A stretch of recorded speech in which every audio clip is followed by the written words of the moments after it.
This is DC Channel Guns. Like and subscribe. Thank you for watching.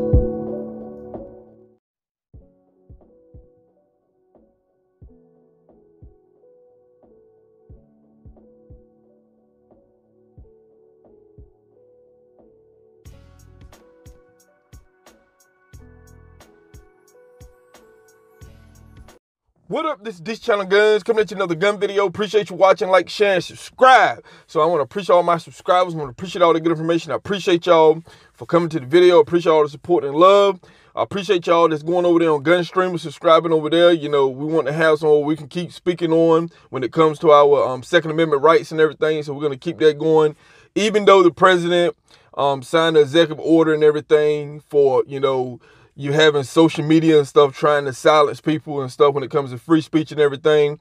But like I said before, we're going to have some goal because we don't know what social media going to do in the future. So we're going to keep that going. I appreciate y'all for building that up. We're working the numbers up over there. And like I said before, the ultimate goal over here is to uphold the Constitution and defend the Second Amendment.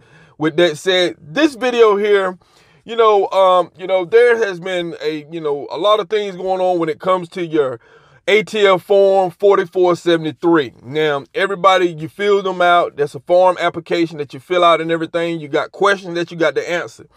But, we still have people who are lying on the form 4473, and they're doing other things. These straw purchases and everything. They're purchasing for them, not for themselves, but they're purchasing for other people. Now, when it comes to gun pipelines, I'm talking about, a lot of people have heard of these. You have the gun pipelines. You got certain highways, especially on the east. You got I-95 where they're running them up north, where you have, strengthened gun laws and stuff. You got a lot of states with these strengthened gun laws, make it hard for you to buy firearms and stuff. Now, up and down 95 from New York down to Florida and stuff like that, you have Georgia and all these different places. Now, you're having guns that's pretty much shipped from down south up north, and the prices of the guns goes up. So if you ship a gun from Georgia or somewhere, a gun that sells, one of them cheap guns sell for about $100 or so in Georgia, you can probably get it, offloaded up there in New York, somewhere up in Chicago, all these places for like $600, $700, $800 on up. So there's people who are making profit off selling these firearms. So we have a Harris Teeter manager here in North Carolina. He was a manager in Raleigh. Now, he was working for Harris Teeter. I think he was a co-manager, something like that. They have a decent salary.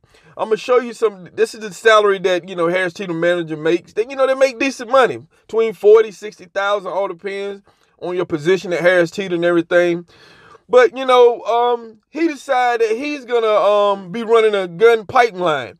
Now, he was pretty much purchasing these firearms. He was lying on the ATF form 4473. And, he was buying these firearms all across, different counties in North Carolina. Now, I don't know how much he was paying for these firearms or whatever, but, he must have been tripling his money doing what he was doing.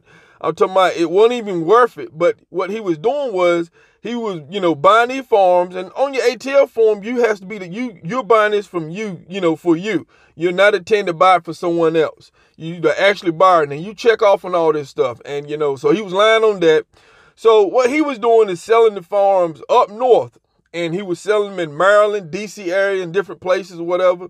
Now, he said that he admitted that he sold between 30 and 40 firearms. Now, he's selling to, unidentified people, and some of these guns that he sold, was turning up in different crime scenes and stuff. Different, they was used in crimes and everything. So the ATF has been investigating this person. So, they caught up with him and everything. So he's been sentenced to, I think, was like 30 months, something like 2 years or so. In prison for what he did. Now, you have citizens who are throwing their gun rights away. And, like I said before, at the end of the day, I'm talking about, these are straw purchases that are made. I'm talking about when it comes to a lot of these gun pipelines and stuff like that, you have family members in other states who are purchasing guns. And, I've been reading many articles when it comes to these gun pipelines.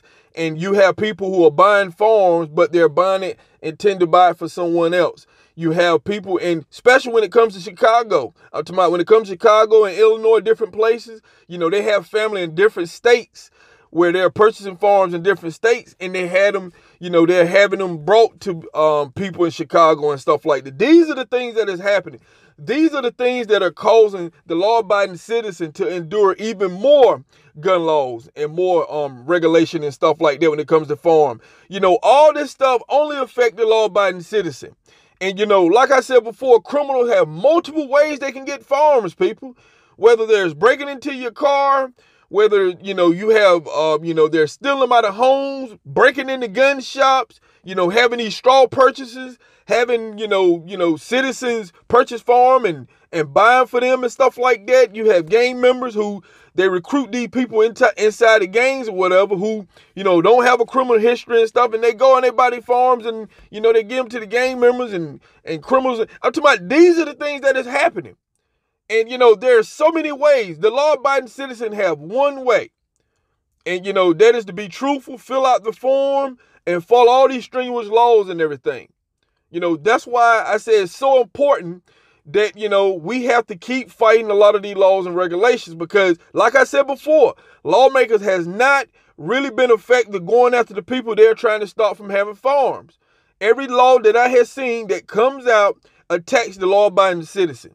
Me and you worry every single day about the law. Me and you worry every single day what law is going to come out next. What law is going to stop us from buying firearms? What law is going to keep me from getting ammunition? What law is going to stop me from carrying? What is that, medication that I'm buying that is, that's going to keep me from getting my handgun permit or getting a gun permit? I'm talking about, what if I go to see some type of therapist or whatever, is that going to affect my gun rights? I'm talking about these are some of the things that the law-abiding citizen keeps struggling with every single day. And like I said, it's piling up on the law-abiding citizen side and not on the criminal side. So, all your politicians are finding ways to infringe on your Second Amendment right. So that's the reason why I'm going to fight every day. I'm going to bring you all this information. We're going to keep fighting. It's going to be a loan-out fight. I understand that a lot of citizens don't have the energy. They don't have the energy. I've been doing this every single day, taking my time out. Y'all taking y'all time out, spreading the information.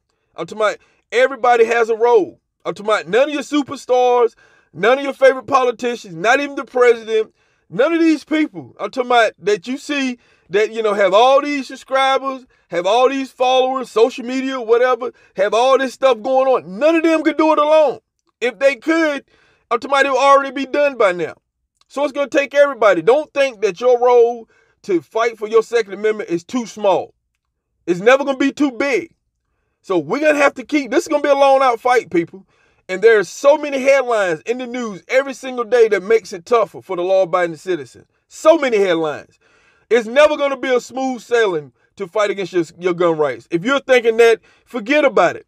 It's always going to be difficult. You're going to have the energy. That's what I say. Some people just don't have the energy. You're going to have to endure politics. You're going to have to endure the media. You're going to have to endure Bloomberg and his groups and everybody. You're going to have to endure them. You're going to have to endure the crimes that you see on TV every single day on your news. There's always going to be something that's going to intercept that. It's always. We have to go right through that. We have to plow through that. We can't be distracted. Because at the end of the day, the gun grabbers keep grabbing that momentum. No matter what it is, they keep pushing that momentum. They're going to keep pushing that agenda. And so we're trying to fight to extend that to the future generation, just like the generation before us. That is my goal. That is my ultimate goal, to keep that going. And, I'm going to just keep going. I'm not going to stop this.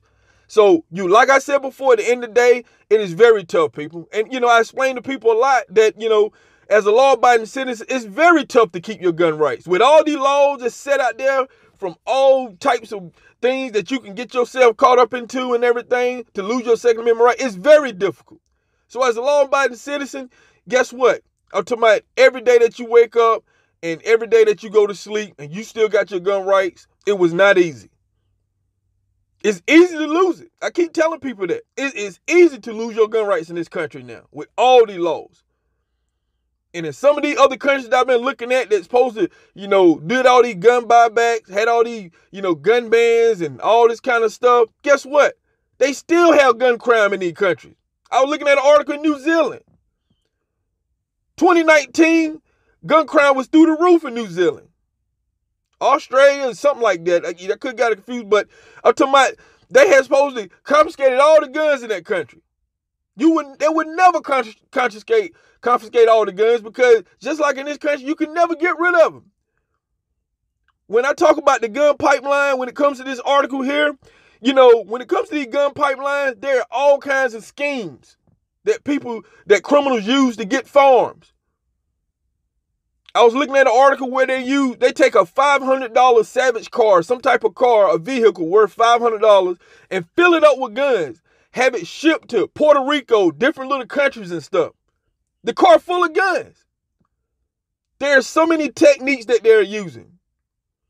So, just want to bring this article here and just show you, how, criminals are getting guns and stuff. There are different strategies, people. There's not just one way. It's not just stealing guns and theft. They have multiple strategies. Law-abiding citizens only have one. And so we're going to keep that going. We're going to keep talking about that. And we're going to keep defending the Second Amendment over here. So this is DC Channel Guns. And I'll catch you on the next one.